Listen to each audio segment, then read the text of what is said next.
Hi guys, welcome back to another video. In today's video, we won't learn any new topic or explore any new research paper. Instead, we are going to take a look at an application of machine learning, specifically image segmentation. So let's get started. First of all, what is image segmentation?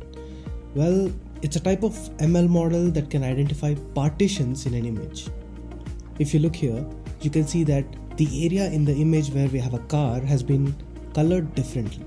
So using image segmentation, we can identify the exact pixels that an object is present at.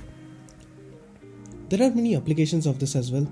Just one quick Google search will give you a lot of applications. I've written a research paper that uses unit architecture to segment and identify fungus growth on the walls of digestive tract. Coming back to the video, just a few days ago, Google conducted their Google I/O 2023 event. And there were a lot of amazing AI things that got announced. AI, generative AI, AI as AI. It uses AI to bring AI. Yeah, but one small thing that was very interesting to me was the cinematic wallpaper feature.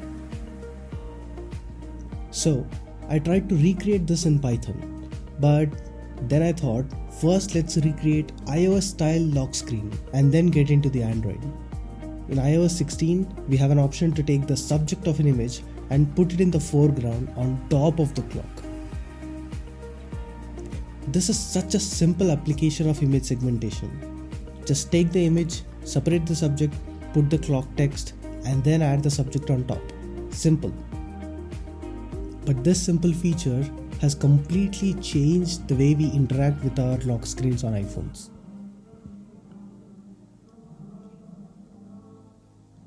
To build this, I've used Google's MediaPipe API to create a segmentation mask. Then I used OpenCV and Pillow library to add text and place this extracted subject on top of the image again. So that was very simple.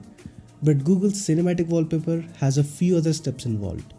Once I separate my subject, I need to add some motion to this subject along with some blur effects in the beginning. And coming to the background, we need to use latent diffusion to fill in the masked region. Once you have both of these in place, you can take them as two separate objects and have a parallax effect. I'll definitely try to recreate this as well, but maybe not before I build a latent diffusion model of my own. But for now, this is a simple code that anyone can use with Streamlit. The code link is in the description. Please do try it out and let me know your feedback. Follow me on LinkedIn for more updates. Thank you for watching.